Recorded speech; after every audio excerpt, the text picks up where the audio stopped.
students, let's quickly revise the share issue. Okay, share issue, what we have discussed. Till forfeiture. Forfeiture we have not covered yet. So till share issue we will discuss.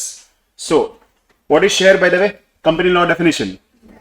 Share is a share in the share capital.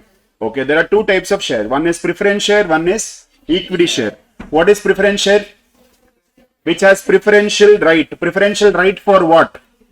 Dividend and repayment of capital in case of winding up. Equity share is any share which is other than preference share. Now, when we are going into issue of shares, two things can happen. Consideration can be received in full, or consideration can be received in installments. Now, when it is installments, we know application stage, allotment stage, and all that will be there.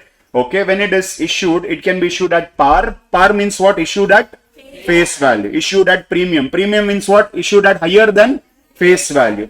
Issued at discount. Discount means what? Issued at lower than face value. But this is prohibited except for sweat equity shares. Now, when shares are issued at par and if it is an installment, let's say we have application, allotment and first call. Now, when we are talking about application stage, first what happens? Money comes or gets transferred to share capital? First money comes. So, bank account debited to share application. Then you transfer it to share capital. So, share application to share capital. Second, allotment stage. First money comes or first you ask the money? First you ask the money. So, share allotment to share capital. Then money comes, bank account debited to share allotment. Clear? Next, call stage. Money comes first or you ask the money? You ask the money. So, share call to share capital. Then bank account debited to share call. Clear? Then if shares are issued at premium, you have to just observe whether premium is at application stage, allotment stage or call stage accordingly.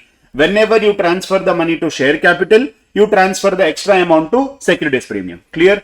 Here it is at application stage. If it is at application stage, see second entry, when you transfer to share capital, you will transfer the extra amount to securities premium. Okay. The rule is share capital account will always be credited only with face value. Now, next example which we had taken, it is at allotment stage. So, application stage, nothing will go to securities premium.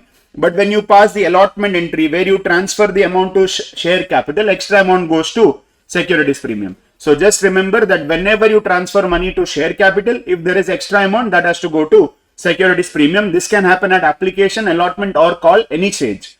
Clear? Next, minimum subscription concept. Okay, minimum subscription is how much? At least 90% of the shares which we have offered, it has to be subscribed. Correct? Now, is minimum subscription and under subscription same thing? No. Under subscription means share is subscribed less than what we have offered. Correct? Minimum subscription is less than 90%. So, if 1000 shares are issued and 950 received, this is called as under subscription, but we are above the minimum rate. So, therefore, shares can be allotted. If 1000 shares are issued and 899 received, that means it is 89.9%. Okay, still it is under subscription. Shares cannot be allotted. Shares cannot be allotted. So what you will do? You will just refund whatever you got. You will refund it. Refund entry is simple. What was the entry for getting the application money? Bank account debited to share application. Refund is just opposite of that. Share application to bank. Now over subscription. Over subscription means what?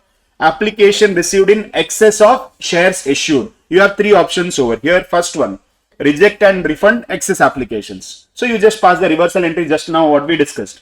Next, pro-rata allotment. What is pro-rata allotment? Issue shares but give it in the ratio.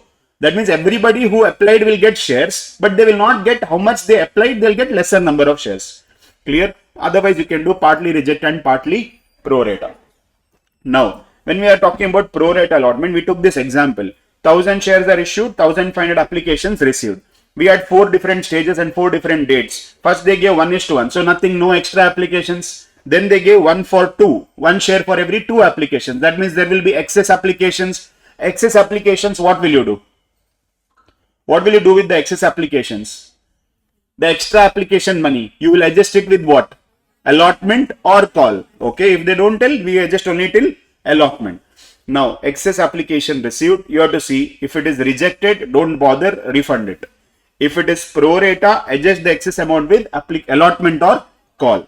Clear? And you know, whenever there is a Pro-rata allotment, you have to make this table so that your journal entries become easy to solve. Clear? After that, journal entries we have already seen. We went into the concept of calls in arrears. What is calls in arrears? Money received or money not received? Not received. To be received. We made the call, but we didn't get the money. Can calls in arrears happen at application stage? Never. It can never happen at application stage. It can only happen at allotment stage or call stage. And calls in arrears for the company is always an asset. Okay, shareholder failed to pay the amount called. That is calls in arrears. It can happen at allotment or call. What is the entry? Calls in arrears, you just told it is an asset. So calls in arrears account debited. 2. What did you not receive? Allotment or call. Okay.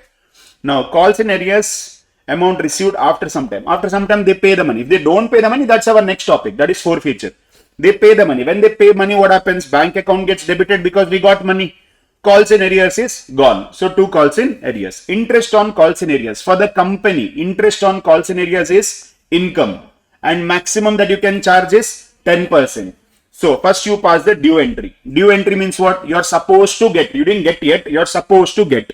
Who has to give you the money? Shareholder. Shareholder account debited because asset receivable. Okay, income you said. Income should be credited. So interest on calls in arrears account credited. Clear? Next, receipt. When you're receiving the money, what will you do? Bank account debited to shareholder account. You got the money, shareholder paid. So shareholder is no longer a receivable person. Next, transfer to P&L. What should you transfer? Income should be transferred to P&L. So interest on calls in arrears account debited to P&L account. Why P&L account was credited? Because it is income.